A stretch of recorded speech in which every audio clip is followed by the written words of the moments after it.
Steven Spielberg used the Ark of the Covenant as a symbol of God's judgment. He knew this would work, as every single person from the West can immediately see the Ark of the Covenant as a religious symbol, creating an instant and strong connotation within the average viewer's mind of fire and brimstone, only reinforced by the images and the damnation of the Nazis. Likewise, T.S. Eliot utilizes religious imagery in combination with the objective correlative to help inform the theme of his works while continuing to keep them thoroughly academic.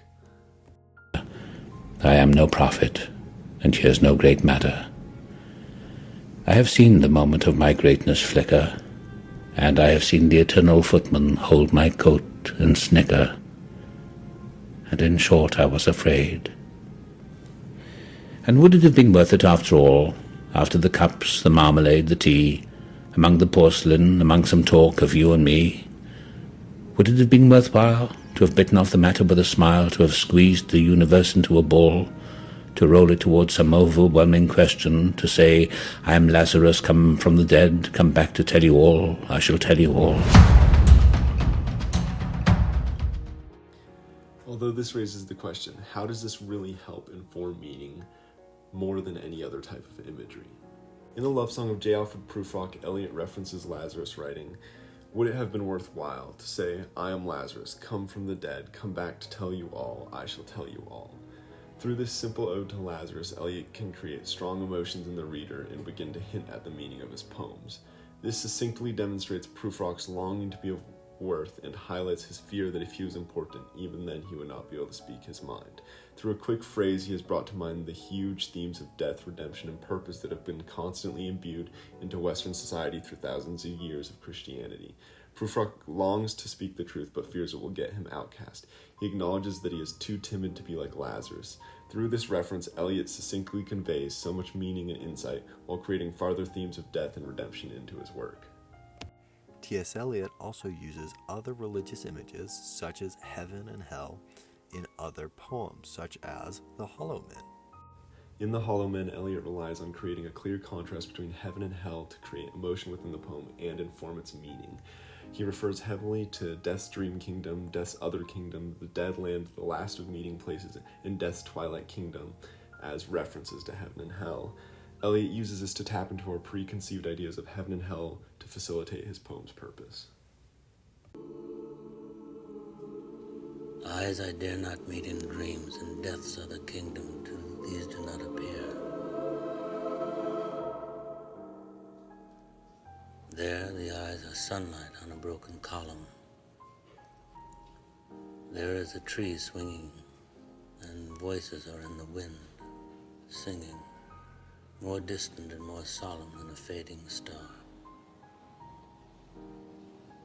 Let me not be nearer in death's hunted kingdom. Let me also wear such deliberate disguises as rat's coat, crow's skin, cross staves in the field. Behaving as the wind behaves, no nearer.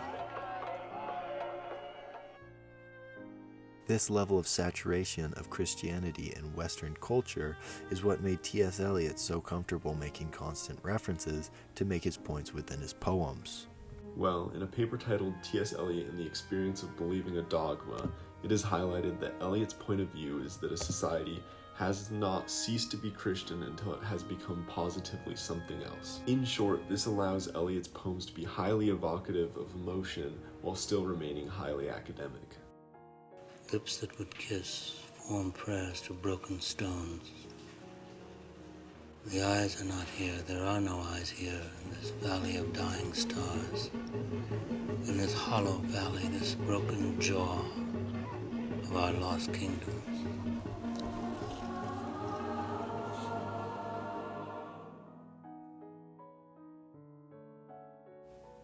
All this raises the question, does the accessibleness of Eliot's religious allusions violate his own theory of poetry? Eliot himself said that good poetry should be challenging and require effort to understand, not simply be easy to digest. This seems to create a paradox, as in the Journal of Modern Literature, a paper stated that Eliot complained that the religious illiteracy of his critics led them to miss liturgical allusions scattered throughout the poem. This hints at the true purpose of his religious allusions. He seeks to use these references within the objective correlative to create immediate emotions within the reader. And he is understandably frustrated when the critics miss these allusions and their deeper meaning as they fail to make biblical connections. The use of religious imagery allows him to write poems perfectly framed within his own theory of poetry. The reader receives abundant and immediate symbols that evoke emotion while still being left a great deal of room to analyze and dive deeper into the true meaning behind the poem. Overall, T.S. Eliot used strong Christian images to invoke powerful academic points while maintaining poetry's powerful emotions and sensations. It is important to note that while religious images are common, an understanding of them is not.